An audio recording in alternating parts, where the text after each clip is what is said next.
welcome from around the country. As Kelly Jo said, I'm Catherine Gardette, and I am here along with fellow board member Christine McLean and Kathy Wade to welcome you to this conversation that we are going to have about the importance of nature in our artistic lives. Learning through art has been bringing communities together since the inception of over 30 years ago.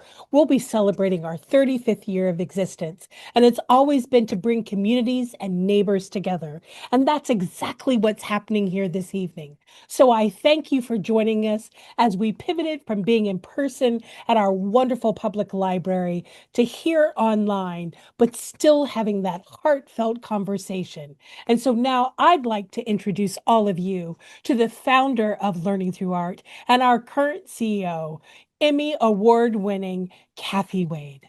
Well, thank you, Catherine Gardette, and good evening to everyone.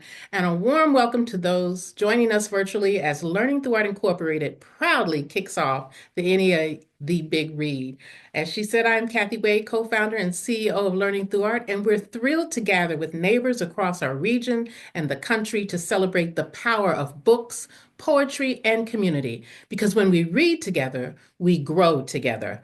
This kickoff marks the beginning of a season of free, engaging experiences that will invite all ages to reflect, create, and connect through the arts. None of this would be possible without the incredible partners and sponsors who help us continue building resilient communities through art.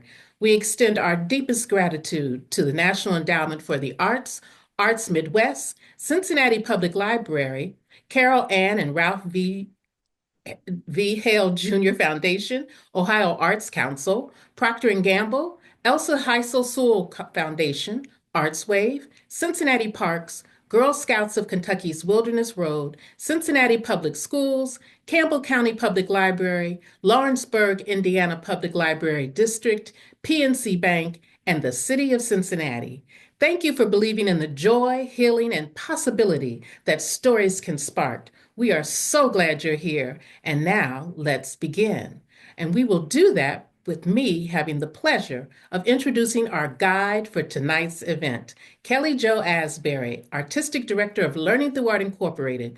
We are deeply grateful for her bold vision, collaborative spirit, and the creativity she brings to shepherding this incredible program. Kelly Jo is a renowned visual artist and educator whose leadership has expanded LTA's partnerships across the tri-state and around the world. She has twice led LTA to the global stage as a featured presenter at the World Literacy Summit in Oxford, England, and helped secure a 2023 STEMI Award from the Gaskins Foundation, recognizing LTA as Organization of the Year for outstanding STEAM curriculum work. She also serves as assistant producer for Books Alive for Kids streaming episodes, productions that have earned has earned three regional Emmy Awards. Before joining LTA, Kelly Jo worked across the full spectrum of education from primary through post-secondary, including serving as an interdisciplinary arts educator with the Carnegie in Covington. She has also taught at Northern Kentucky University and Chatfield College. Kelly Jo earned her MFA in painting from the University of Cincinnati's DAC program and holds degrees in studio arts and graphic design. Ladies and gentlemen, please welcome our guide for tonight, Kelly Jo Asbury. My goodness, ladies, thank you so much for such a beautiful opening and welcome. It is an honor, everyone, to serve as your moderator this evening. And I would also like to give a thank you to our ASL interpreters who are on the call from Hearing, Speech, and Deaf Center this evening.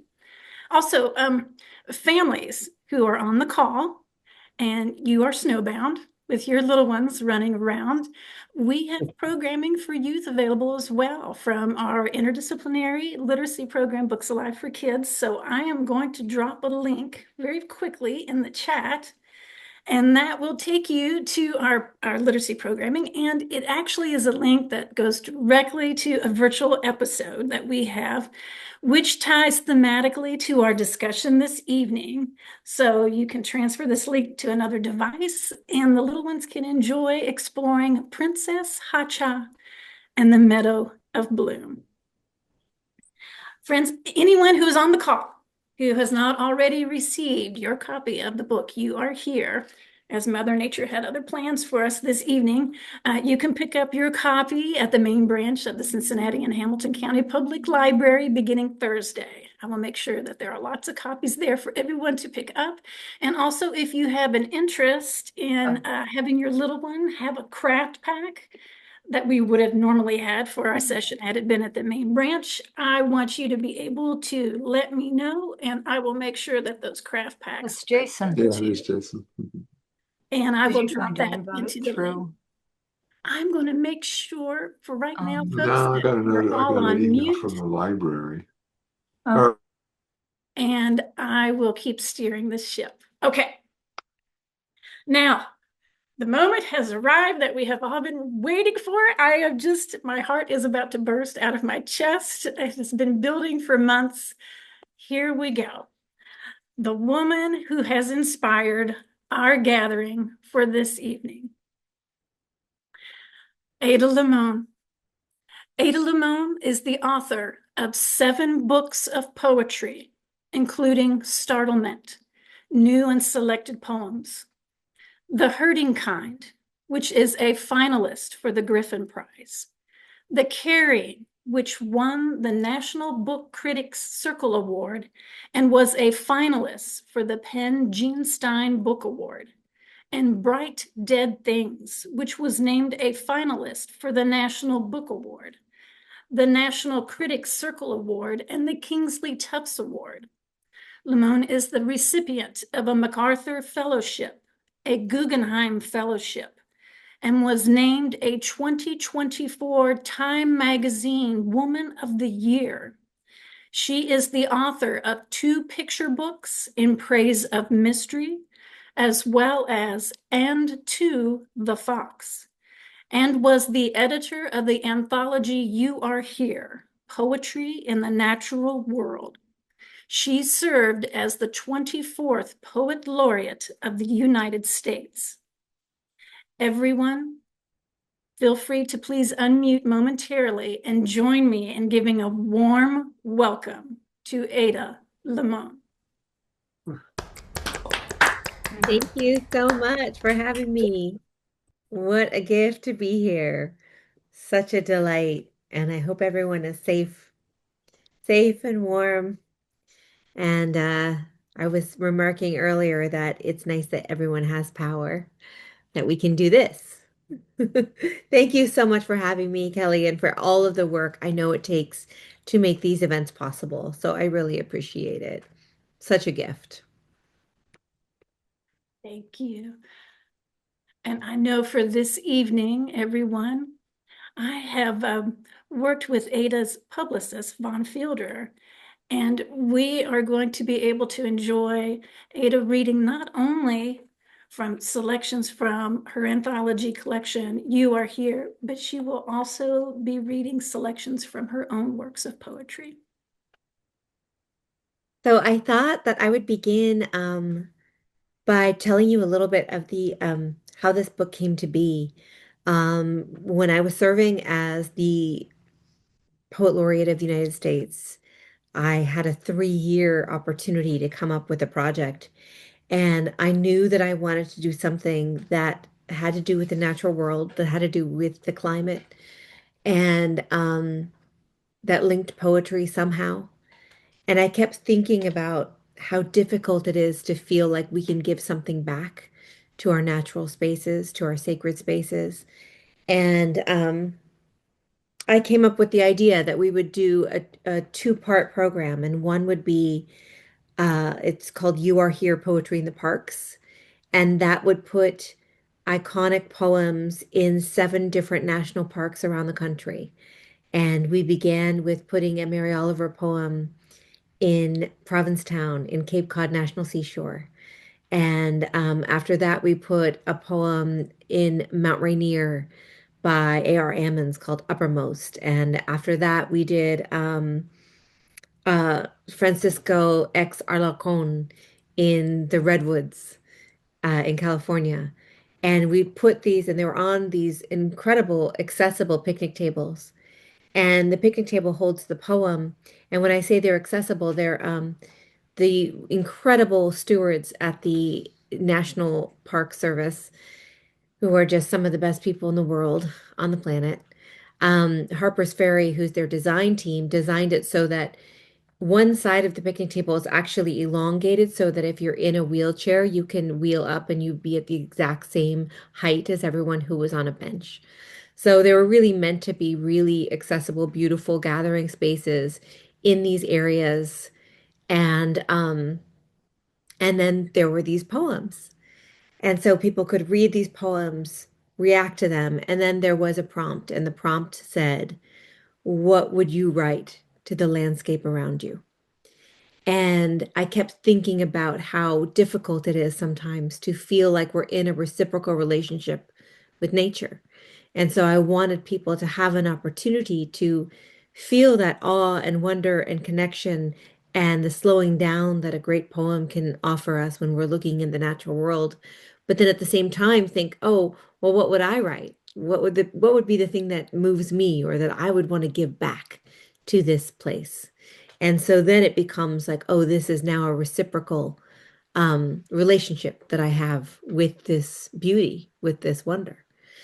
And then the second part of the project was something that was just so near and dear to me, which is this book, You Are Here, Poetry in the Natural World. And what I decided to do was think about all the poets I knew right now. There's so many. I mean, this book really could be 1,000 pages long, if not more. Um, but who were really writing about landscape in a way that I thought was compelling. And I just asked them, hey, would you write something original for this book? And almost everybody said yes. There were a few people that were going through some personal issues that there was no way that that would have been something that they could have handled at that moment. But for the most part, everyone said yes. And as I got these poems sent to me, I was just weeping. I just kept thinking, oh, this is exactly what I was thinking. I never chose them necessarily by geography. I just thought, who's working in interesting ways with landscape and in ways where we could create something like what I call a new nature poem, right? That's not just um, Wordsworth standing on a mountain having an epiphany about nature, but the real nature. And I wanted it to feel like America, in the sense that it was, that it was inclusive, but also that it approached it in a way that felt like there wasn't a preciousness to nature, but there was a reality to it. And as soon as I saw all of them come together, I just was like, oh, this is one of the greatest honors of my life to edit this book. And originally, the editor I was working with at Milkweed Editions, who is a marvelous independent press in Minneapolis right now, so we have to send them all our good thoughts. They are really remarkable. And Bailey Hutchinson, who's also a poet, was working with me, and they had said, you know what, why don't we put them everything in alphabetical order? Because that'll feel just the easiest. And, we're working on a deadline. We want to get it out by April for National Poetry Month, all those things that you consider. And I said, no, no, no, there's an order to this. I think there's really an order to this book. And so I played some music. I was living in Kentucky at the time, just near you guys. And I put all the poems out on the table, on my kitchen table, and then some on the floor. And then they spill out, which is always such a beautiful thing to have the tangible realness of poems. And I thought, oh, all of this is a long poem. So let me put the long poem in an order. And that's how the final book came to be. And they did a really remarkable job. So I'm really grateful for it. And then by the time we put this out, we were able to go on the road and go to all the national parks, those beautiful national parks that accepted us with those great picnic tables, and then bring this book into those places. So it felt like I honestly think that the You Are Here project is one of the biggest honors of my lifetime. And I'm sort of humbled that we were able to do it. But as anyone knows who works with a lot of different agencies, I just heard you list all your partners, and you understand working with federal agencies was is quite a lot, and every Zoom call was about as large as this, and we were able to pull off this remarkable thing. So it's just so beautiful that you are celebrating it, and that you're giving out these copies, because my goal is not only for these poems to be something that people can absorb and feel and react to, and but also that you might figure out where your place in it is. So if you were, I always thought that if we had unlimited trees, we could put a bunch of blank pages at the back of this, and then you would write your own poems at the back, because it's really meant to inspire you to create your own poem to the landscape around you. Um, I'm sorry that's a long spiel, but I wanted to give you some context about where it all came from, and that it really came from a place of trying to make something that matters. And those of us who do this work, you understand that when you're in a place of service, it can feel so limiting. And you can look around and be like, ugh, like what matters? What matters when you're up against this, you know? And yet here we are, and creating things and making things and pointing to the world and saying thank you is sometimes enough, and it's sometimes all we can do. So thank you for gathering and for being part of this and for choosing this. And I thought I would read a few poems from the book, and then I'll read a few poems of my own, and just for about 15-20 minutes, and then we'll have a discussion. But thank you so much for having me. Um, I thought I would begin with a poem that is by Carrie Fountain, which is the poem I chose to start the book with. Carrie Fountain is Latina. She lives in Austin, Texas. Also is a poet, but also writes young adult fiction. Quite an interesting poet if you're interested in exploring her. This is on page 7 if anyone's interested in following along. You belong to the world, as do your children, as does your husband. It's strange even now to understand that you are a mother and a wife, that these gifts were given to you and that you received them, fond as you've always been of declining invitations. You belong to the world. The hands that put a peach tree into the earth exactly where the last one died in the freeze belong to the world, and you will someday feed it again, differently.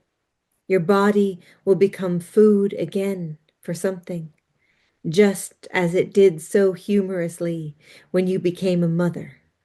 Hungry beings clamoring at your breasts, born as they'd been, with the bodily passion for survival that is our kind's one common feature. You belong to the world, animal. Deal with it. Even as the great abstractions come to take you away, the regrets, the distractions, you can at any second come back to the world to which you belong. The world you never left, won't ever leave. Cells forever, forever going through their changes, as they have been since you were less than anything. Simple information born inside your own mother's newborn body, itself made from the stuff your grandmother carried within hers when at 12 she packed her belongings and left the Scottish island she'd known, all she'd ever known, on a ship bound for Ellis Island, carrying within her your mother, you, the great human future that dwells now inside the bodies of your children, the young, which, like you, belong to the world. I love that poem. I thought I would begin the book with that poem, thinking of how many ways it seems that people think we can be unbelonged, and we can't be unbelonged. We belong here. The next poem I want to read is by Gabrielle Calvocoressi. They're a poet that just was a finalist for the National Book Award. They live in North Carolina, a wonderful writer, and I love this poem because it's a spell. And this is on page 25, if anyone is interested in following along. I just say that you don't have to, but sometimes those of us, we're all readers in different ways. Sometimes we need the visual, and I can, do both. An inn for the Coven. Witch hazel going wild along the walkway, and all the spots to sit and read our spell books, and all the ways to keep them out. 2 black cats and a beaver who eats carrots all day. Every room an upper room, even on the ground floor. And bee boxes in the way back, and the sweet man who comes to keep them. All our loves are witches too, or warlocks, all our children and all our children welcome. Water running in the brook, clean enough to drink from our hands, and 7 sources, and a deep well, all for us and all for those we bring over. 4 swings in the branches, a library in every hollow. And birds, so many birds, we stop trying to name them. We'll just let them be with their own names. Maybe they'll tell us. Porches, tomatoes in the summer, and pumpkins in the fall, and curry leaves, and curry blossoms, jasmine in the rooms at night. All loves protected, all of us playing cribbage on the lawn. One of the reasons I love that poem so much is it feels like a spell, but there's also this beautiful way in which, I ask people to write toward a location and to think about place and to think about you are here. And, Gabby decided they would create something, and the place is the place of the imagination. And it's a safe and sacred space where we all belong, which I feel like is just as useful as staring into a real green space and writing about it, but instead describing the place you desire for all of us, which is a place of safety.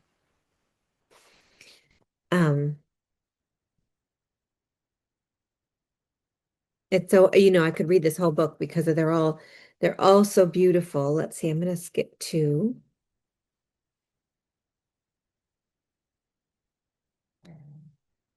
If you hear my dog snoring, she's at my feet.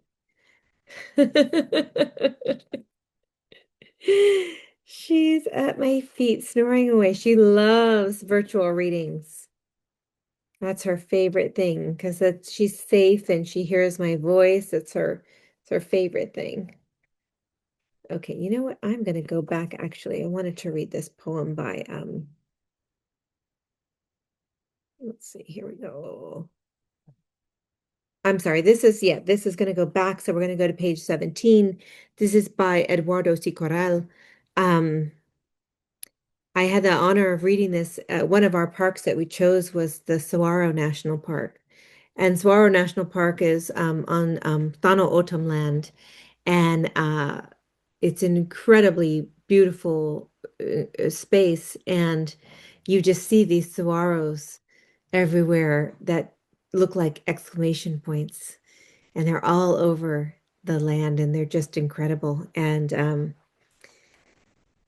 this is this poem. To a blossoming saguaro. You have kin in Mexico. Shooting you is called cactus plugging. Humidity and wind speed shape the path of a bullet. Your shadow will outlive my father. That's kind of comforting. Ghost-faced bats pollinate your dog-eared flowers, which smell like wet rope, melon. The sky is a century with no windows. I say things like that. Sorry. You have more rights than the undocumented. I need a permit to uproot you. Ophelia believes only rain can touch all of you. My mother is my favorite immigrant. After her, the sonnet. I love that poem. And I'll just read one more from here, and then I'll read a few of my own poems. And this is a poem that I closed the book with, which is on page 145 by the wonderful poet Ruth Awad. And I feel like I wanted to begin the book with belonging and the mantra really of belonging. You belong to the world. And then end it with this poem, Reasons to Live. Reasons to live. Because if you can survive the violet night, you can survive the next. The fig tree will ache with sweetness for you in sunlight that arrives first at your window, quietly pawing even when you can't stand it. And you'll heavy the whining floorboards of the house you filled with animals as hurt and lost as you. And the bearded irises will form fully in their roots, their golden manes swaying with the want of spring. Live, live, live. One day, you'll put your hands in the earth and understand an afterlife isn't promised. But the spray of scorpion grass keeps growing, and the dogs will sing their whole bodies in praise of you. And the red buds will lay down their pink crowns, and the rivers will set their stones and ribbons at your door, if only you'll let the world soften you with its touching. So I would encourage you to spend time with the whole book. Every single one of them I think is exceptional. They do different things. Um, And I would also, if you're teaching it or if you're with young people, I would I would offer that if they feel like they don't really relate to a poem or they don't feel it, to just skip it, go on to another one. It's the most beautiful thing about poetry is that it's like music, so that if you are in a car and you don't like the song you're hearing, you skip it and you listen to the next one. You turn the dial. And so I would just give full permission, and you can say this came from the 24th Poet Laureate of the United States, that they can skip a poem if they're not feeling it, if they're not grooving it, they can go to the next page. Um, and then I would also encourage young people, especially with this book, to then really think of themselves. If they had the opportunity to be in this book, what would their poem be? And maybe to start think about those places they might write to. You'll notice there's lots of trees in this book. There's lots of animals. And so sometimes, especially with youth, they'll have a moment where they feel like they can't connect to a place, but they might be able to connect to a particular tree or a particular animal. And that might be another good way to kind of see, create a poem out of them. But I just, thank you so much for this. And then I'll just read a few of my own poems, and then how are you guys doing? Good. Good. I'm out in California now, so it's funny because everyone here is like, oh no, it's gonna rain.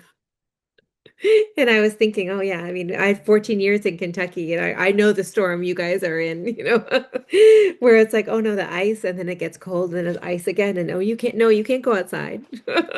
You're not going anywhere. You can't get delivery. You can't ask anyone to deliver things. Um, and here everyone's like, "Oh, I hear it's going to rain tonight." So let's see. I'm gonna read this poem that I think in many ways uh, is is a poem about nature, um, but also a poem about power.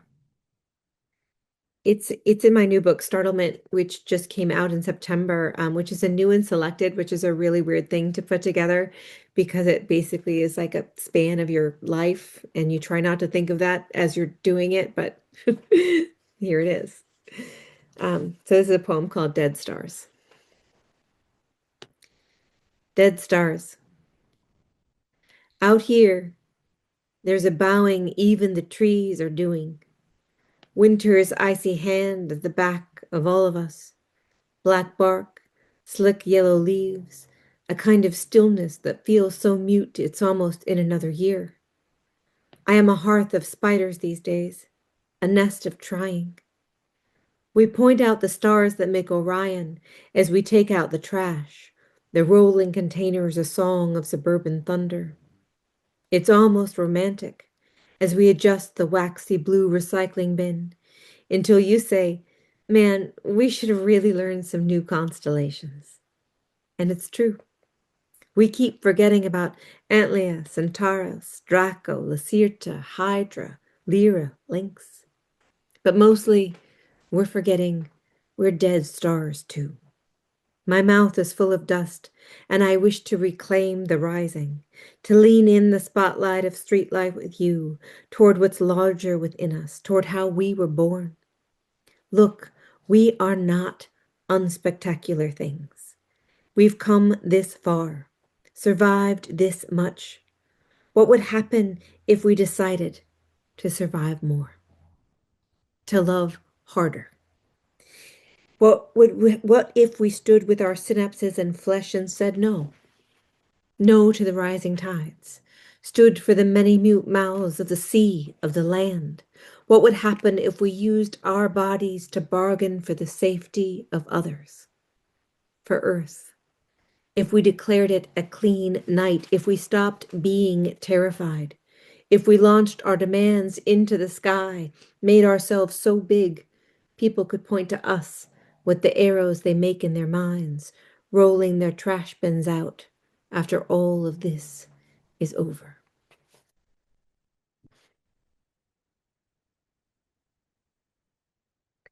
Someone asked me why I didn't put one of my own poems into the anthology, and I said, oh, I think all of my poems are You Are Here poems. They're just You Are Here over and over again. Or maybe We Are Here. Um, so I will just read 3 more poems.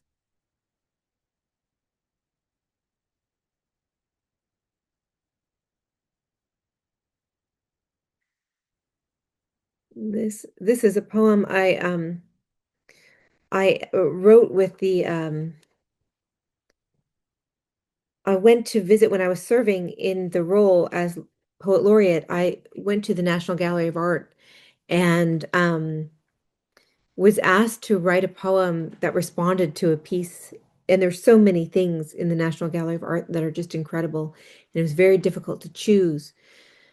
But I was really drawn to the sculpture by Andy Goldsworthy, and partly because of my work with the natural landscape and the part of me that's interested in the combination of the climate crisis, science, biology, the natural world, and arts, and how that's all connected and should have never been ever separated to begin with. Um, and so I thought, oh, I'm going to write this poem for his piece, which is called Roof, which is half in the building and half out of it.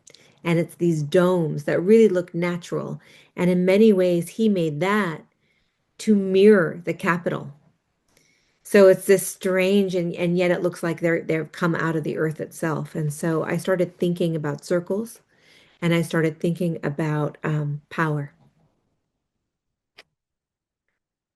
In the end, everything gives.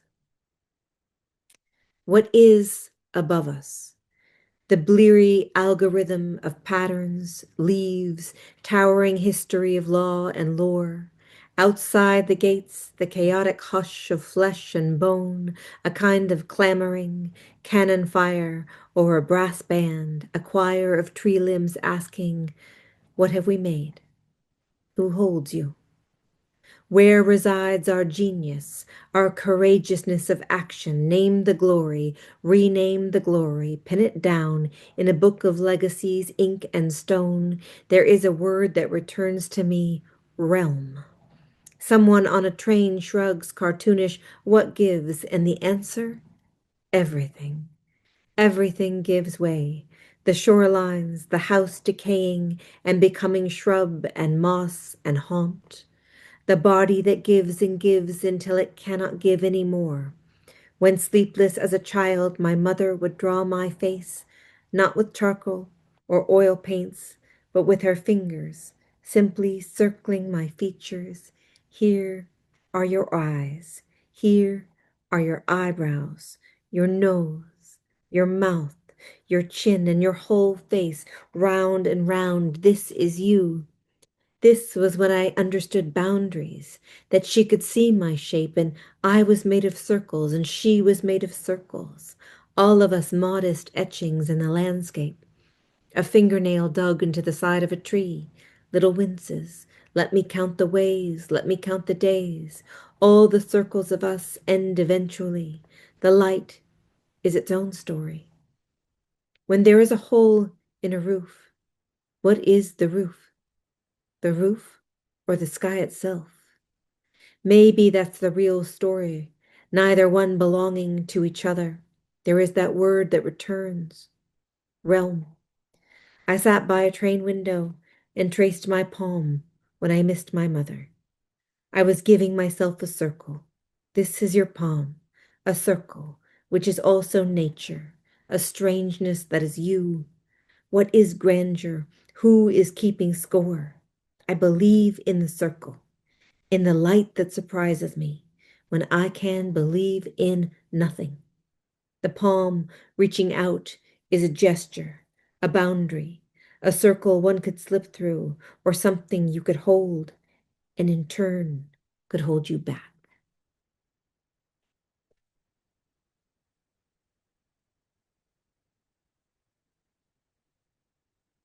Thank you. I always forget that's a two-pager, so I'm just going to close with this one poem and then we'll move to the next segment. But this is a poem that I wrote that was engraved onto the a spacecraft called the Europa Clipper, which is was going to the second moon of Jupiter.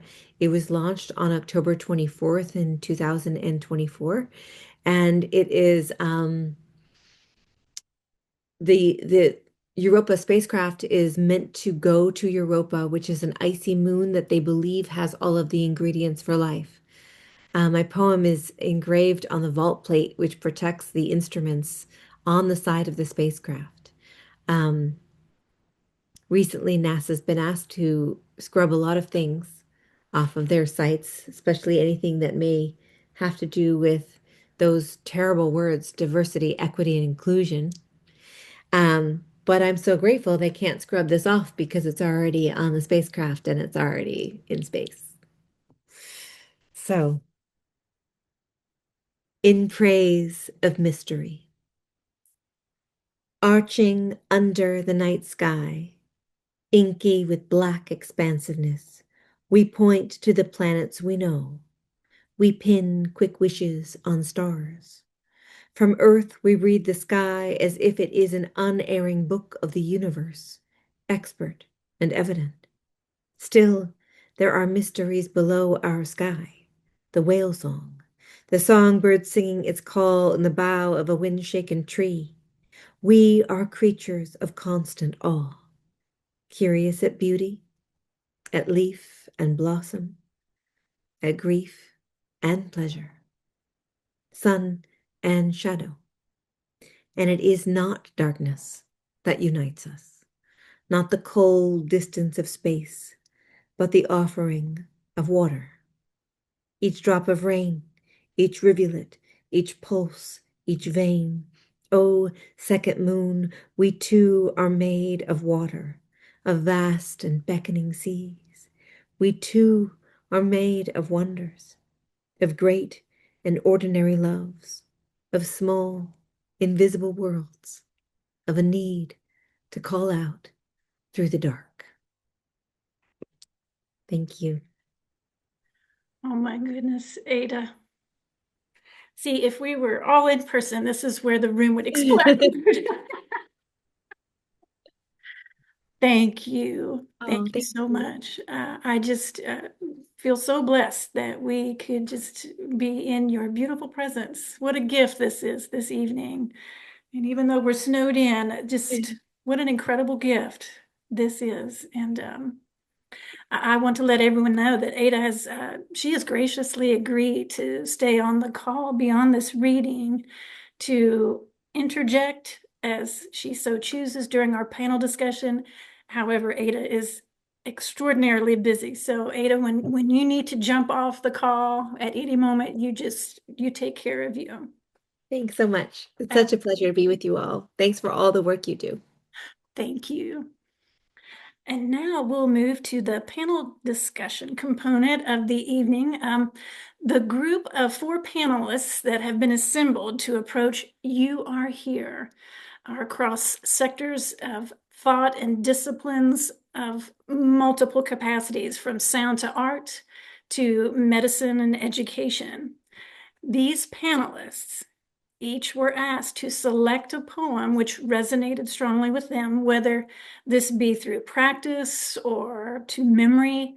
And they will each share the name of the poem that they have selected and the poet, followed by a reading. And this could be either in its entirety, or it may be simply a passage because of the strength of the emotion tied to that selection.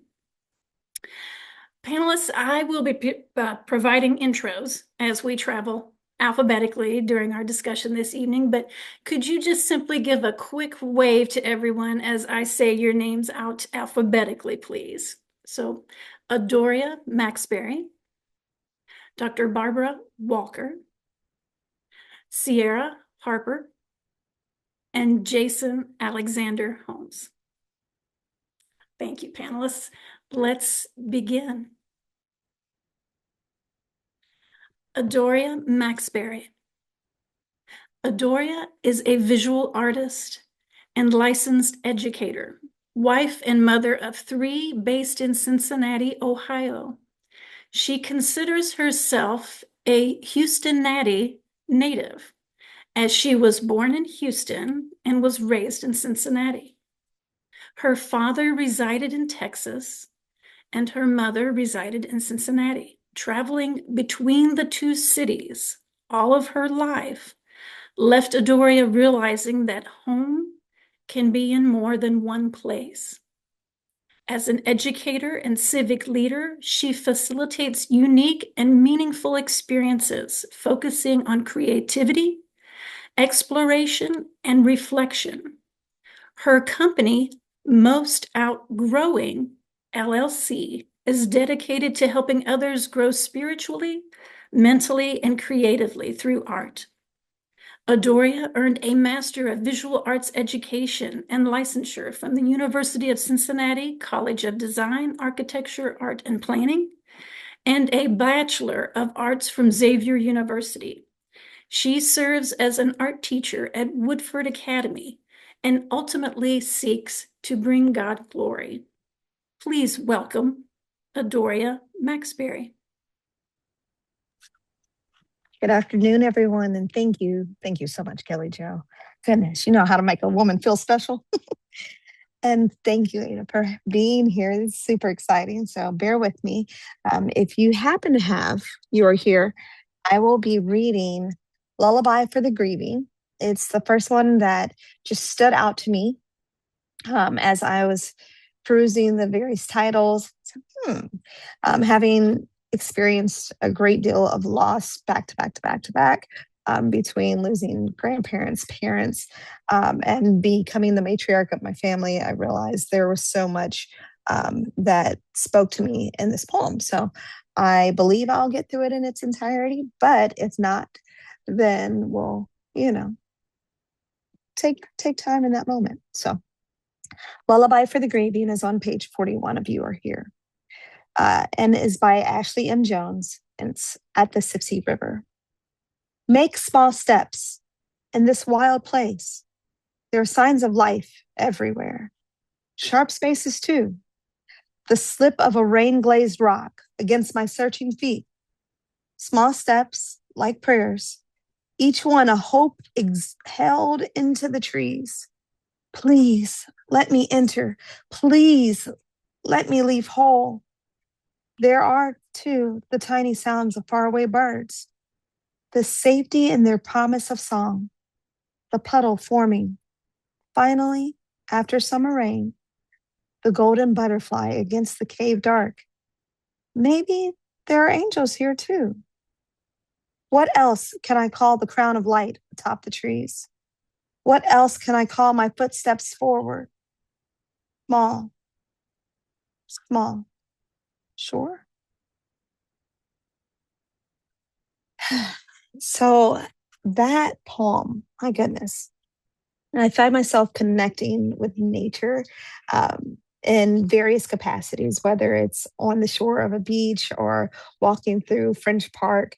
I find peace and a great deal of connecting with those that have gone before me and in nature. One, because it was so much of a part of us connecting while they were alive, that I find myself in those small spaces reflecting, remembering, and becoming one, not only with the moment and making small steps forward, but also realizing that either in the kitchen and making a small dish that I'm connecting with my grandmother, and walking through the woods reminds me of those walks through the garden as a child with my father.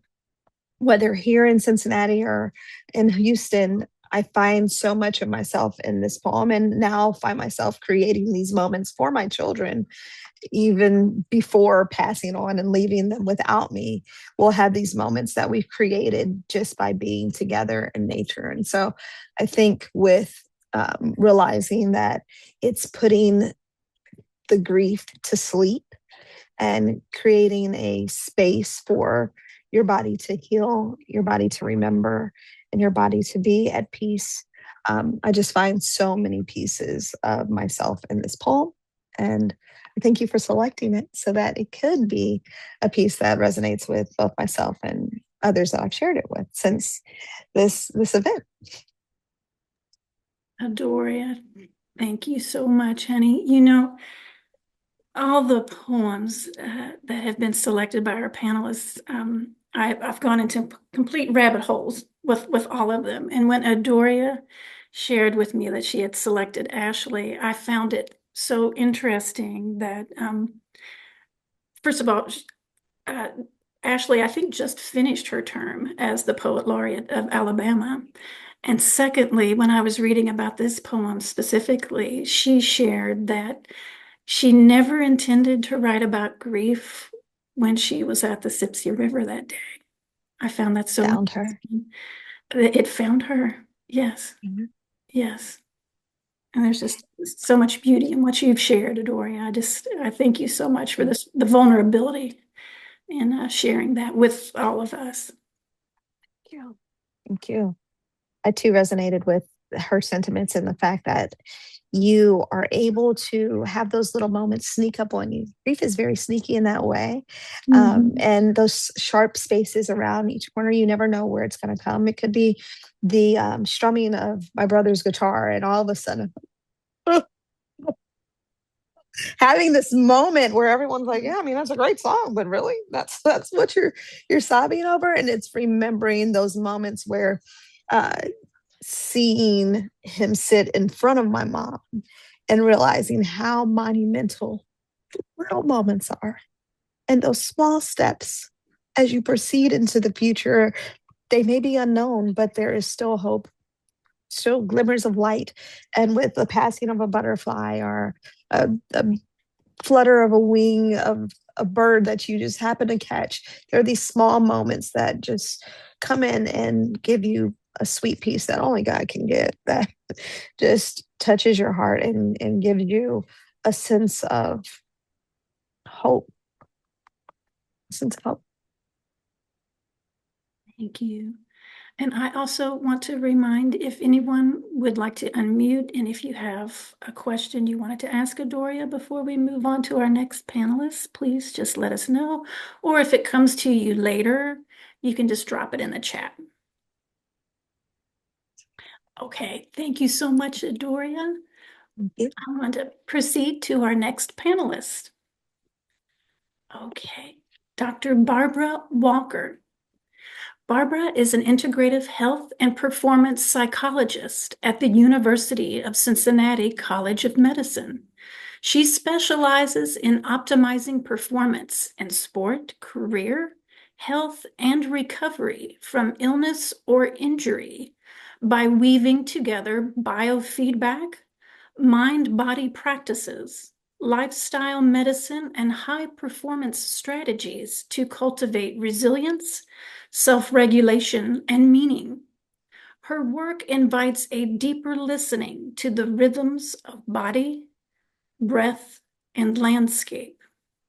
As director of the Nature as Medicine program through the Osher Center for Integrative Health and a certified forest immersion guide, Dr. Walker champions the evidence-based healing power of time outdoors. Her mission is to ensure everyone has the opportunity to be and move outside in ways that support optimal health and well-being. She teaches courses in sport and positive psychology, nature-based therapies, and mind-body medicine. A former competitive endurance athlete, she now finds joy in cycling, hiking, yoga, gardening, and sharing meaningful time outdoors with family and friends. Please welcome Dr. Barbara Walker. Thank you. This is funny doing this online, isn't it? It'd be great to all be together. A little hug. Yeah. So thank you, Kelly Jo, for your graciousness in inviting me to be a part of this panel. I'm just so thrilled to be here, and your energy is very contagious. And Ada, thank you so much for collecting all these poems and all these poets to put this book together. It's gorgeous. So I'm going to begin by reading the poem Redwoods by Dorian Lau, and that happens to be on page 29. So, Redwoods. The first time I entered a forest, I saw the trees, of course, huddled together in rings, thin veils of mist between their branches, some dead but still standing, or fallen thigh bones on a desiccated floor.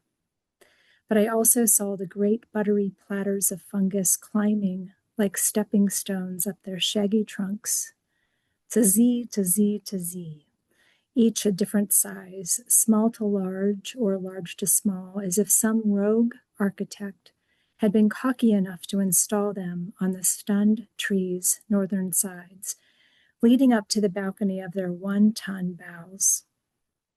I was here to investigate my place among them, these giants, 3,000 years old, still here, living in my lifetime. I should have felt small, a mere human, petty in my clumsy boots, burrs in my socks, while these trees held a glossary of stars in their crowns, their heads up there in the croissant-shaped clouds, the wisdom of the ages flowing up through from root to branchlet. Though rather I felt large inside my life, the sum of Jung's archetypes, the self, the shadow, the anima, the persona of my personhood fully recognized and finally accepted, the nugget of my being, my shadow of plush light. I felt like I was climbing up those fungal discs towards something endless beyond my birth and death, into my here, now, my here-ness and my now-ness, the scent and silence overwhelming me, seeping back into my pores. You had to have been there to know such joy. Fear intermingled, my limbs tingling, ancient mute. Gorgeous poem. So I wanted to just say a little bit about me being drawn to this poem because I'm my very best when I'm outside. And I think probably all those of you who do go outside, you can attest to this for yourselves. And not just when I'm outdoors, but really when I'm in the forest, especially among the redwoods. And in the next few minutes, and I know we just have a few, I just wanted to share these aspects of my life that may help explain why this poem in particular speaks to me so deeply. And in sharing, I'm hoping that you can take something from my words for your own life. So we already talked about, I'd forgotten I gave you that bio, but I was going to talk about being a health and performance psychologist and being the director of this nature's medicine program at UC, which has been amazing. So this program was really developed to shed some light on the physical and mental health benefits of spending time outside. So some of you may not know that, but did you know that humans spend 93% of their time indoors? Maybe nobody on this call, but because of this, we're often referred to as an indoor species now.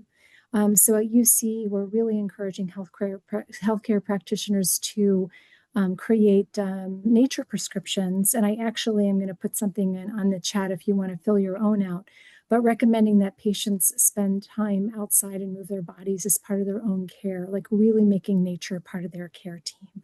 So that's my goal.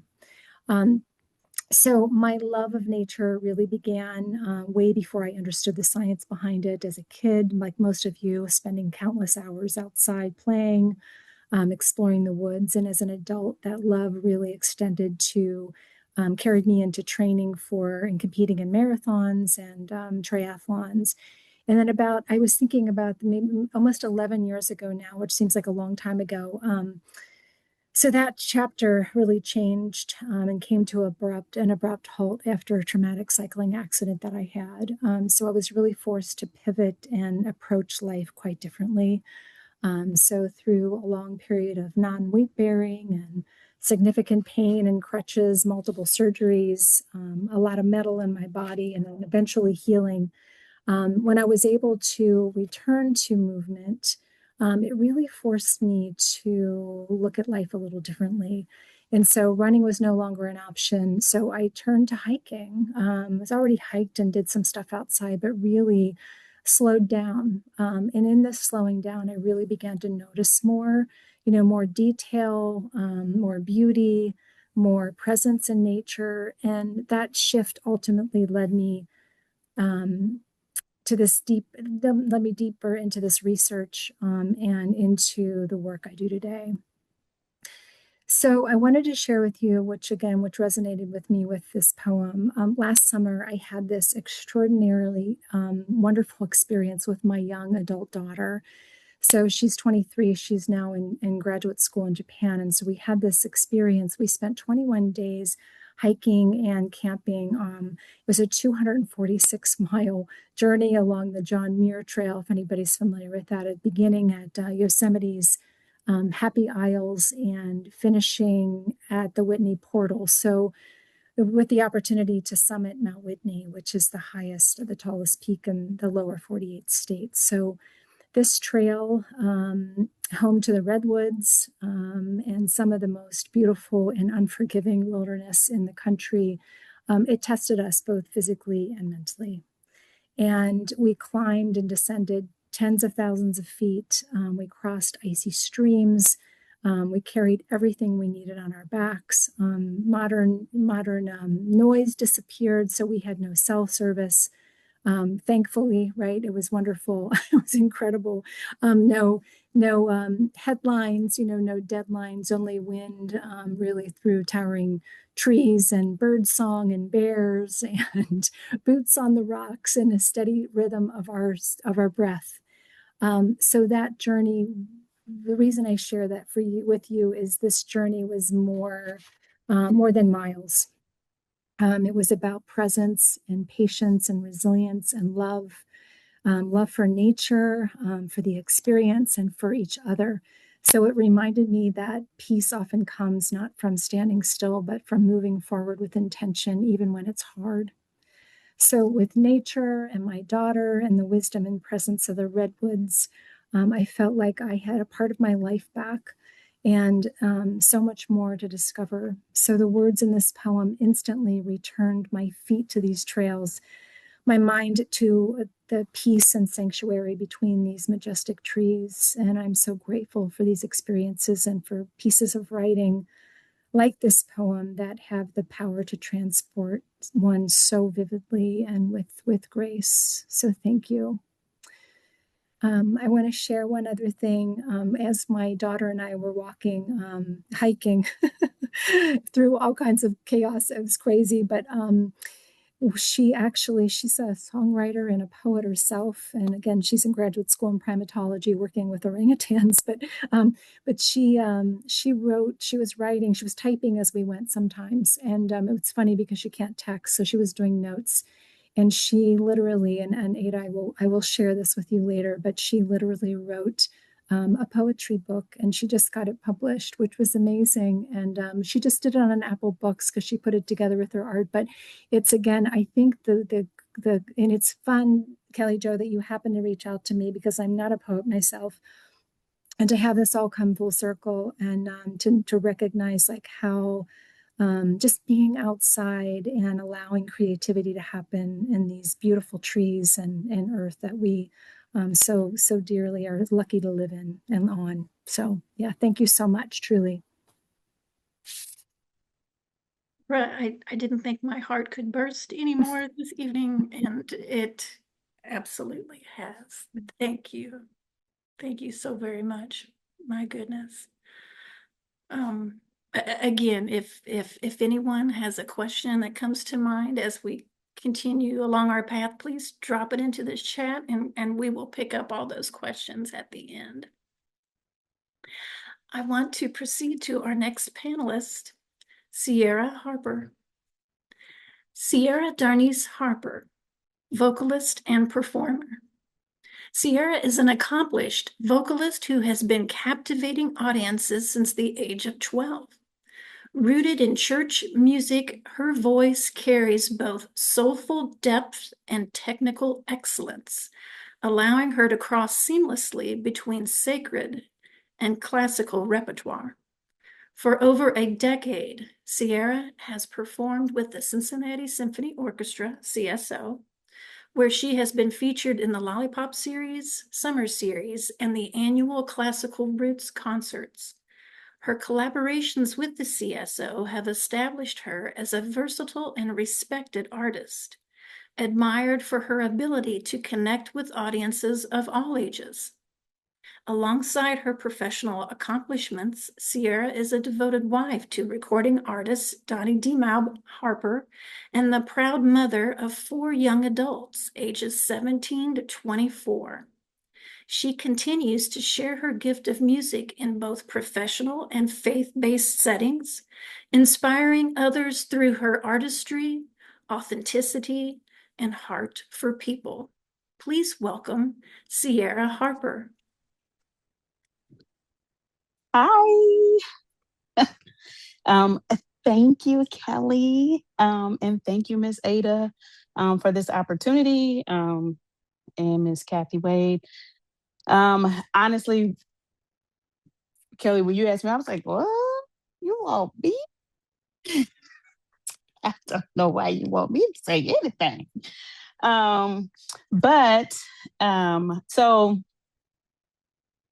I do not consider myself a poet by any means, but on page 79, Hackberry,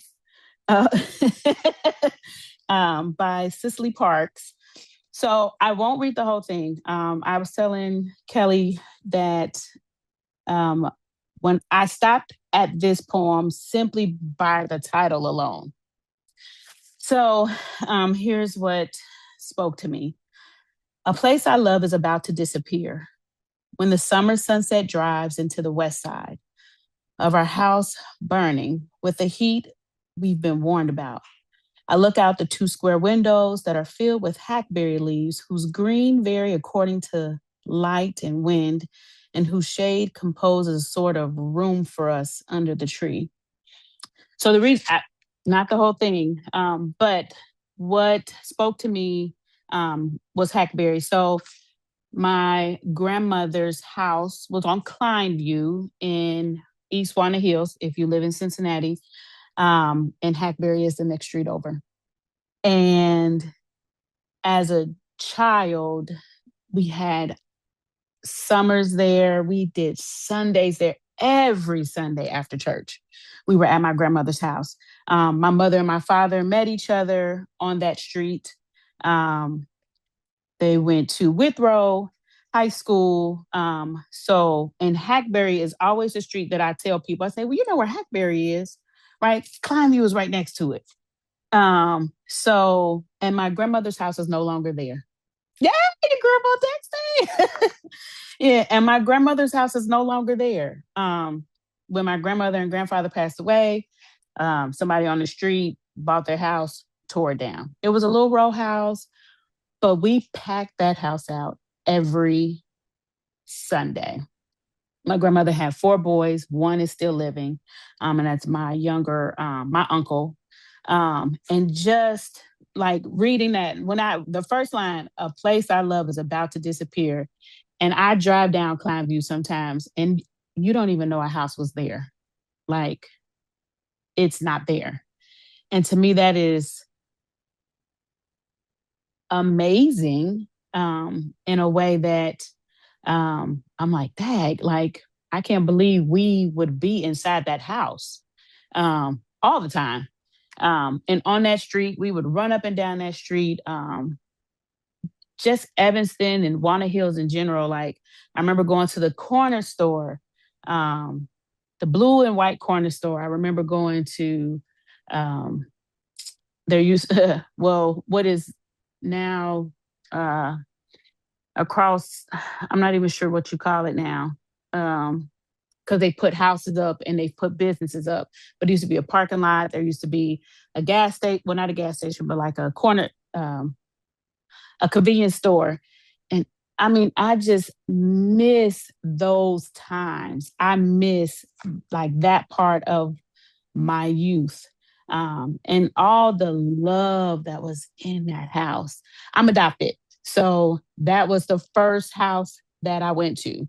My mother went to the children's home to come and get me. She said they called her up and they told her, "Hey, we want you, we think we have a baby for you." They picked your profile.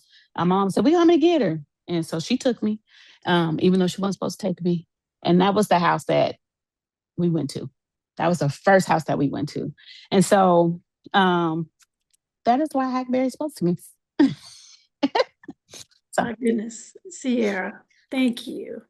Thank you so much. That is beautiful. And before we move to our final panelists, Ciara, I just have a quick question for you. And I know others have some that they're going to put into the chat. But when you sing, where do you go?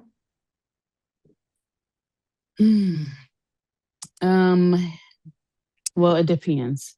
I try to visualize what I hope people like can feel from whatever it is that I'm singing about. But I definitely think of my mother, my father. My father, he's passed away. My grandmother, my grandfather, and my great aunts, because they were the ones who would have me singing in the kitchen. That's beautiful. Thank you. Thank you again, honey. All right, friends, I'm going to travel to our final panelist for the evening, Jason Alexander Holmes. Jason is the Associate Director of Choruses and Director of Youth Choruses at the May Festival. He is a music educator and performer from Ridgeway, Virginia. Prior to coming to Cincinnati, he was Director of Educational Programming at the Boston Children's Chorus. Jason taught music at the elementary and secondary levels in and around Rochester, New York. He also led the University of Rochester Gospel Choir and the Eastman Young Children's Chorus.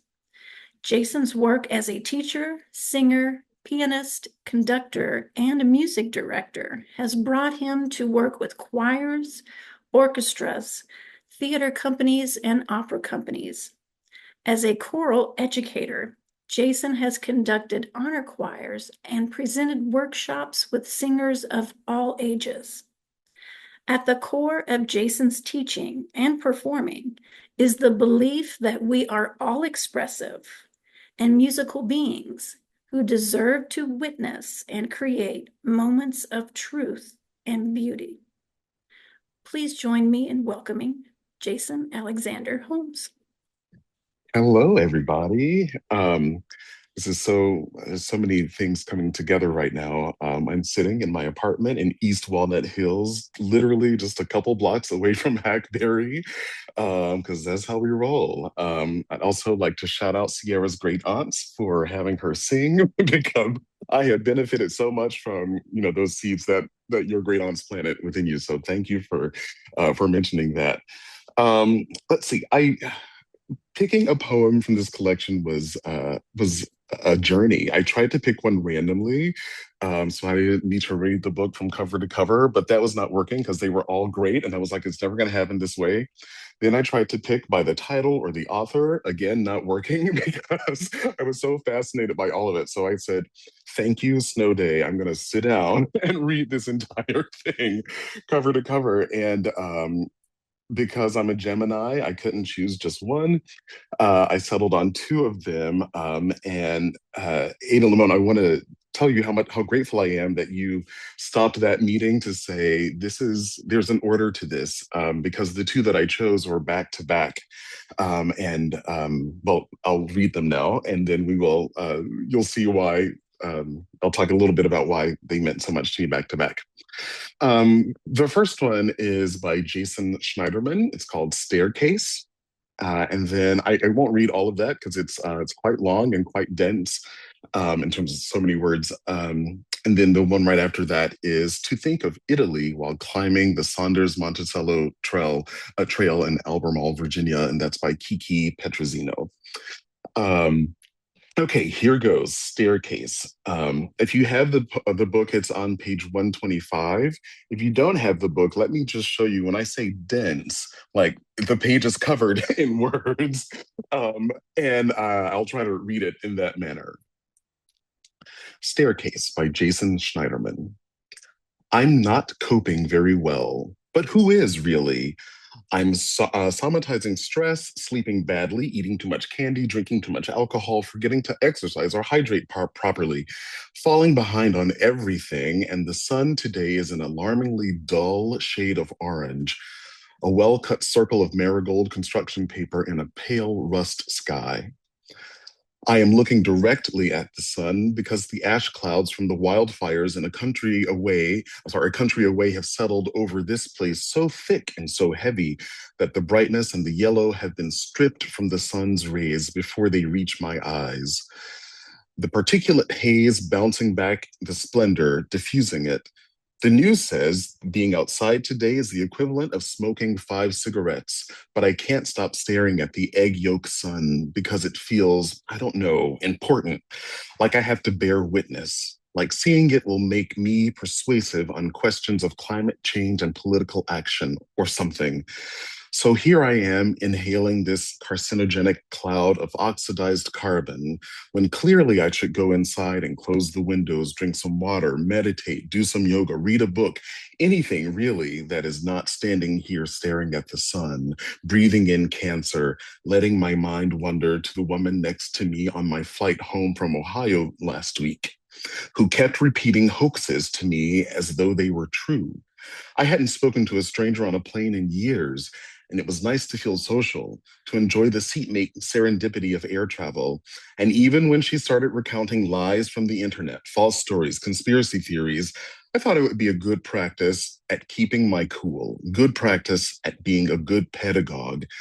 And I thought I had been gently and genuinely persuasive in my debunkings until about an hour into the flight when she said, "You're very well informed." in a way that was oddly insulting, dismissive, accusatory, as though I was ruining all the fun by actually knowing things. And I realized in that moment that facts and data would not make me even remotely convincing, at least not to her. And I should have retreated to my headphones and eye mask, but I felt committed to the conversation.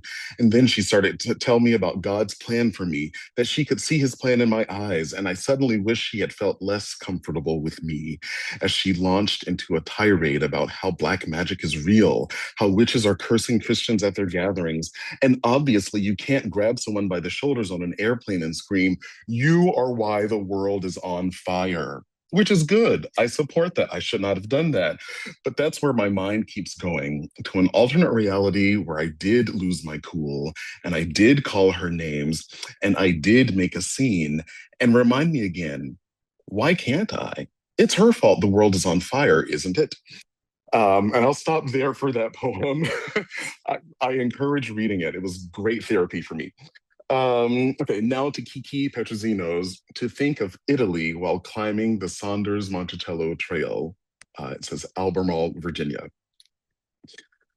Two Piedmonts nearly touch across green water. I watch my hands fill up with wilderness. These mountains have given us so much, and we will not even give ourselves to each other. And again, in case you're not reading along, this is that poem on the page. There's so much space to breathe, to feel. So Jason Schneiderman's poem, as Kelly read in my bio, I work quite often with singers and we are always singing words. And if we're doing our jobs, we're always thinking about those words and sort of what they mean. And usually songs are like really, or settings are very neat verse, right? This many syllables to make this vocal phrase, and so to speak. And so it was really cool to see Jason Schneiderman's poem, which is not that at all, right? It was a more true sort of representation of how I feel at this moment in time. It's tense, dense with words and feelings, rage, stream of consciousness, because of course, thinking about one thing inevitably leads you to thinking about something else. And it also reminded me that, we are natural. The chemicals that cause us to feel certain ways, that is nature. So that was touching to me, even though touching might be a weird way to describe that poem. In the second poem I read, first of all, Virginia, I got a shout out to Virginia. I live in Southern Virginia, so that when I go home to visit family, I have the pleasure of driving through most of the state, north to south, and it's a beautiful drive.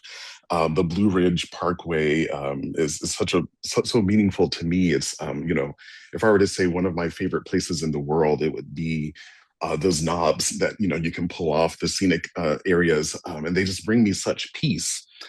Much in the way that this poem was peaceful and such a great sort of antidote to that tense and dense feeling from the first poem. And then the other thing I love about it and that was inspiring to me was that the natural world connects us, right? There is a Piedmont in Italy, there is a Piedmont in Virginia. And just like you said in the beginning of the call, we can't be unbelonged.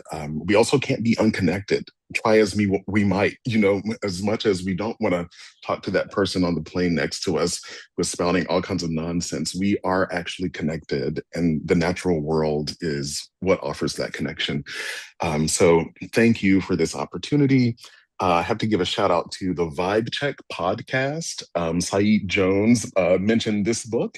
And I thought, whoa, I should get that book. And then I didn't. So I'm happy that you sent it in the mail through Learning to Write. So much gratitude to everyone for making this possible. Oh my goodness, Jason, thank you. I tell you what, when you first told me that you had selected Schneiderman, I thought, oh, that gave me the uproarious comedic release that I needed when I read that as fast as I could. Oh my goodness. And thank you to everyone on the call. Ada, it's just, again, such a blessing to have you. And as soon as we saw the selection possibilities for You Are Here, immediately gravitated towards yours because it's just so rich conceptually how it plays upon multiple meanings all at once, and it's just extraordinary. So it's been an absolutely beautiful evening. I want to take a moment to drop, for those who are able to stay on the call, please take a few moments of your time and fill out our survey because it's wildly beneficial for us in our organization reporting. So thank you for that. And again, if we could all do jazz hands or something to thank Ada and all four of our panelists who were with us tonight, that would be so appreciated. And I would also like to, I'm just going to be dropping things like crazy into the chat now, everyone. So there's our survey. I would also like to talk about our call to action. So between now and April 10th, we have a call out to artists, much like what Ada was speaking of earlier with You Are Here and Poetry in Parks. We are asking for artists throughout the tri-state community to submit their responses to a poem within You Are Here, and it can be in any format. And it can be in a file format as well. And that can be submitted to support@larding.com.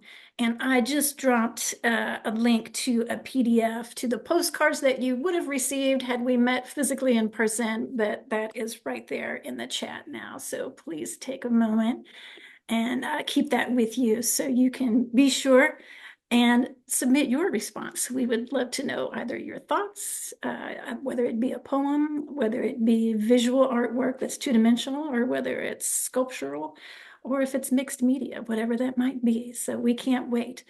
After April 10th, we will start to go through these entries, and we are going to select as many as we possibly can to be showcased during a celebration event in June. That date has yet to be determined, but it will be in the month of June, and it will be within our own Cincinnati parks. So more to come on all that, of course, at our website. But again, thank you. Thank you for everyone for being so flexible. Thank you for your time and your talents this evening. And thank you for spending time with Learning Through Art this evening. We look so forward to seeing you again very, very soon for our next NEA Big Read event. Thank you, everyone. Thank you all. Thank you, you. Ava. Thank Share you. your joy. Yes. Thank you for joining us. Have a great evening. Happy reading.